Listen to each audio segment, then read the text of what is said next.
बिना दवाइयां थायराइड की बीमारियां कैसे कंट्रोल करें, ये जानिए सेहत के पहले सेगमेंट में। बिहार में स्तनपान करवा रही माओं के दूध में मिल रहा है यूरेनियम।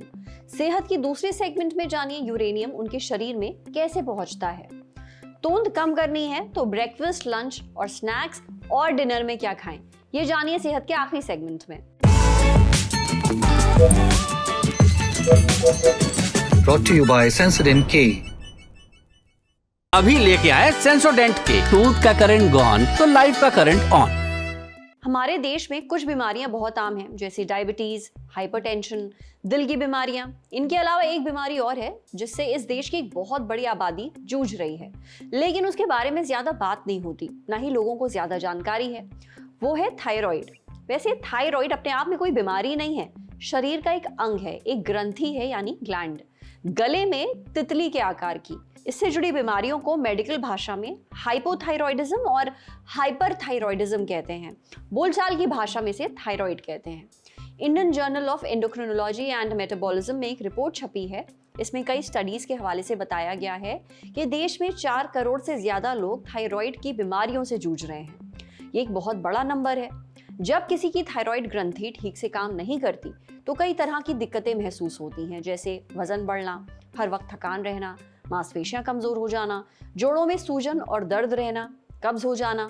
आज सेहत के इस एपिसोड में हम डॉक्टर से जानेंगे थायराइड ग्रंथि का शरीर में क्या काम होता है। अगर थायराइड ग्लैंड ठीक से काम नहीं कर रहा तो कौन सी बीमारियां हो सकती हैं, इनके क्या लक्षण हैं और बिना दवाएं थायराइड ग्रंथि को कैसे हेल्दी रखें। सुनिए। थायराइड एक तरह की हमारे बॉडी में एक जो ग्रंथ है जिसका मेन काम होता है थायरोक्सिन हार्मोन सिक्रेट करना और साथ में ऊर्जा प्रदान करना और शारीरिक और मानसिक स्थिति को ठीक ठाक रखना। थायराइड ग्लैंड के विकार के चलते कुछ कुछ प्रॉब्लम हो सकते हैं, जिसमें से हार्मोन की कमी होना, ज़्यादा हो जाना या उसमें इन्फेक्शन होना, उसमें सूजन आ जाना। अगर हमारे जो हार्मोन अगर वो कम सिक्रेट करते हैं तो उस कंडीशन को हाइपोथायरॉयडिज्म बोलते हैं, जिसमें पेशेंट को जो चीज़ें आती है जैसे थकान लगना, स्किन का रूखापन होना, बाल झड़ना, सुस्तीपन होना। इसका उल्टा है कि अगर हार्मोन अगर ज़्यादा निकलने लगेगा तो उसको उस कंडीशन को हाइपरथायरॉयडिज्म बोलते हैं, जिसमें आदमी को थकान, कपकपाहट, पतला हो जाना, आँख बाहर आ जाना। ठीक। तीसरा है कि अगर हमारे थायराइड ग्लैंड में अगर इन्फेक्शन या सूजन हो जाए, जिसको थायराइडाइटिस बोलते हैं, उस कंडीशन में थायराइड में आपको पेन हो सकता है, वजन कम हो सकता है, हाइपो हाइपर दोनों हो सकता है। तीसरा है कि गले में सूजन हो जाना, जो ग्वाइटर बोलते हैं, आयोडीन की कमी के चलते होता है, या बहुत समय उसमें कोई ट्यूमर या कैंसर होने की संभावनाएं होती हैं। ठीक। तो इस तरह ये सारी चीज़ें जो कि थायराइड के प्रकार हैं। सबसे पहला है हमारा एक्सरसाइज, खाना पीना सही ढंग से, रेगुलर नियमित रूप से व्यायाम करना, योगा करना और धूम्रपान से बच के रहना, अल्कोहल का सेवन नहीं करना। अगर ये सब चीज़ हम करेंगे तो हमारा थायराइड ग्लैंड जो है वो अच्छी तरह से काम करेगी। और अगर कोई भी सिम्टम्स अगर थायराइड के प्रॉब्लम के चलते होता है तो आप अपने नज़दीकी डॉक्टर से अवश्य मिलें और परामर्श करें। थायराइड ग्रंथि सही से काम करे उसके लिए आयोडीन और सेलेनियम से भरपूर चीजें खाइए। आयोडीन थायराइड हार्मोन्स T3 और T4 बनाने के लिए जरूरी है, वहीं सेलेनियम इन हार्मोन्स को एक्टिव रखने में मदद करता है। आयोडीन के लिए दूध, योगर्ट, चीज, डेयरी प्रोडक्ट्स, अंडा, आयोडीन वाला नमक, टूना मछली और सूखा आलू बुखारा खा सकते हैं। सेलेनियम के लिए ब्राजील नट्स, मीट, मछली, अंडे, सनफ्लावर सीड्स, पके हुए ब्राउन राइस, ब्रेड, मशरूम, पालक, दूध, दालें और योगर्ट ले सकते हैं। अब बढ़ते हैं सेहत के अगले सेगमेंट की तरफ, तन की बात।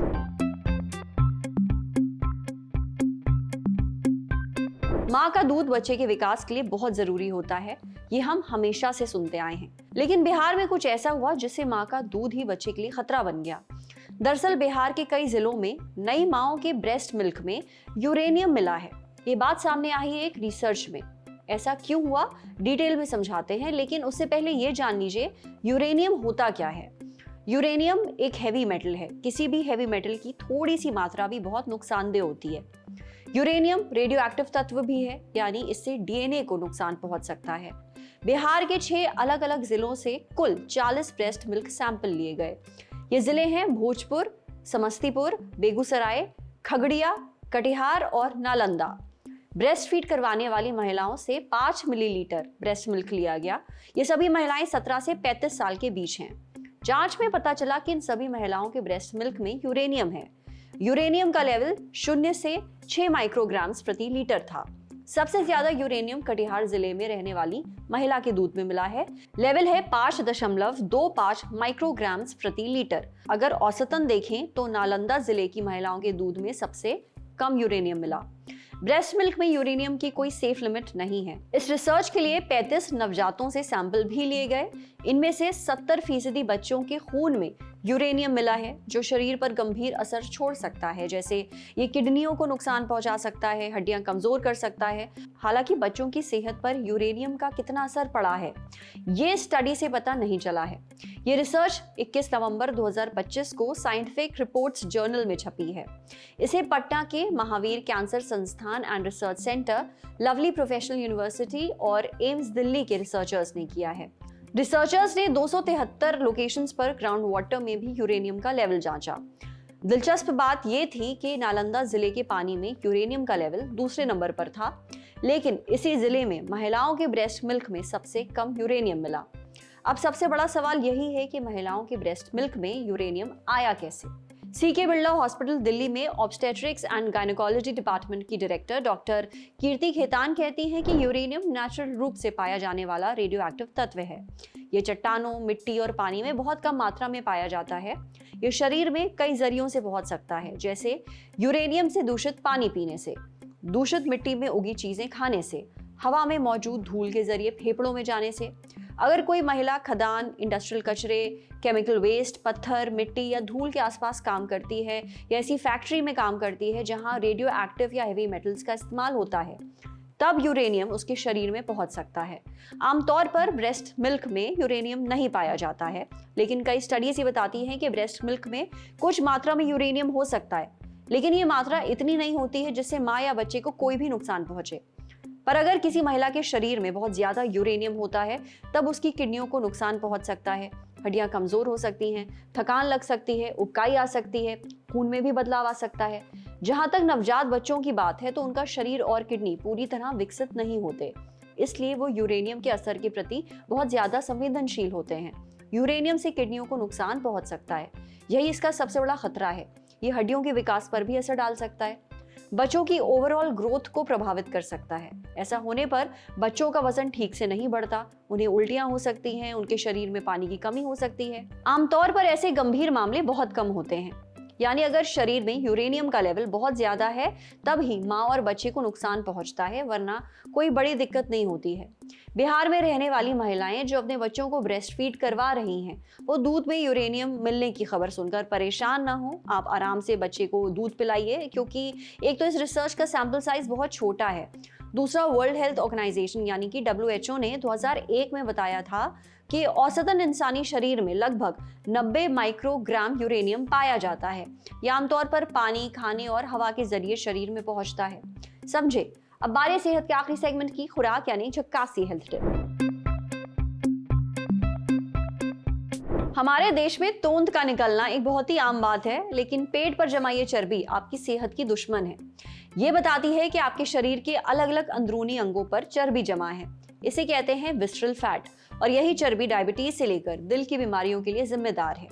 तोंद से छुटकारा पाने के लिए ब्रेकफास्ट, लंच, स्नैक्स और डिनर में क्या खाएं, ये हमें बताया आकाश हेल्थ केयर में डाइटिक्स डिपार्टमेंट की हेड गिन्नी कालरा ने। डाइटिशियन गिन्नी कहती है कि तोंद घटाने के लिए नाश्ता सुबह 8 से 9 बजे के बीच निपटा दीजिए।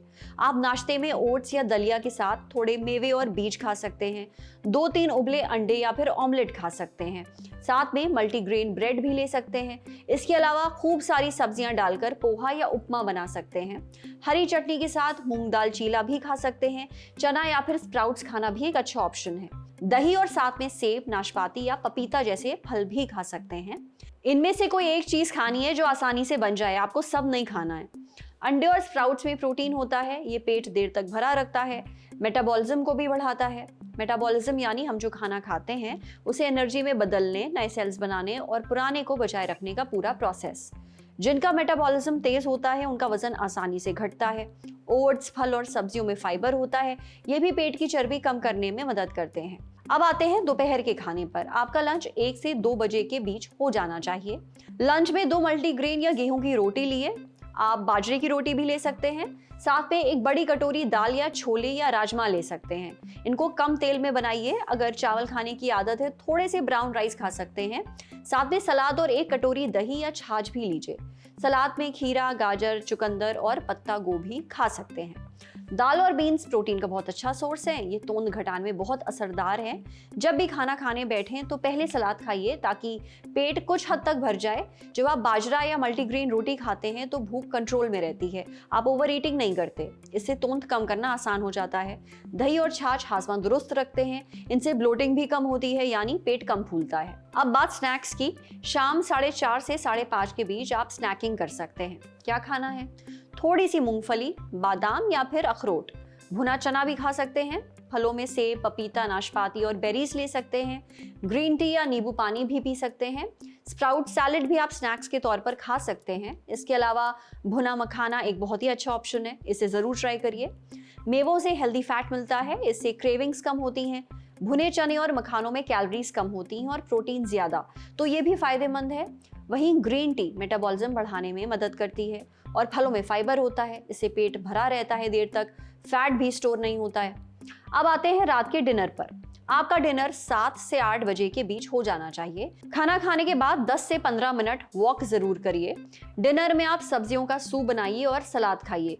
रोटी की आदत है तो दाल या सब्जी के साथ 1 या मैक्सिमम 2 रोटी खा सकते हैं। दलिया या खिचड़ी भी ले सकते हैं, लेकिन घी कम डालिए और कम तेल का इस्तेमाल करिए। आप चाहें तो पनीर भुर्जी या फिर ऑमलेट खा सकते हैं। साथ में सलाद भी लीजिए। ये कुछ ऑप्शंस हैं, इनमें से आपको एक चुनना है। कुल मिलाकर रात में हल्का खाना खाना है, इससे पेट पर लोड कम बढ़ता है। रात में जल्दी खाना खाने से इंसुलिन हार्मोन कंट्रोल में रहता है। ज्यादा इंसुलिन बनने पर एक्स्ट्रा शुगर फैट के रूप में पेट के आसपास जमा होने लगती है। लेकिन जल्दी डिनर करने से शरीर को खाना पचाने के लिए पर्याप्त समय मिल जाता है। इंसुलिन कम स्पाइक होता है। खाने के बाद जब टहलते हैं तो पाचन सुधरता है और कैलोरीज बर्न होती हैं। खाने के अलावा कुछ और टिप्स भी हैं। अगर शराब पीते हैं तो एकदम छोड़ दीजिए, वरना तोंद कम नहीं होगी। रोज 3 से 4 लीटर पानी पीजिए। हर 1 घंटे में उठकर 2 से 4 मिनट चलिए। 7 से 8 घंटे जरूर सोइए। रोज आधा घंटा तेज कदमों से चलिए। मैदा, जंक फूड, मीठी चीजें, क्रीम वगैरह खाना बंद कर दीजिए, असर देखने को मिलेगा। आज सेहत पर इतना ही। अगर आप एक डॉक्टर हैं, हमसे कुछ शेयर करना चाहते हैं तो जो ईमेल आईडी इस वक्त आपको अपनी स्क्रीन पर दिख रही है उस पर हम एक मेल भेज दीजिए। शुक्रिया।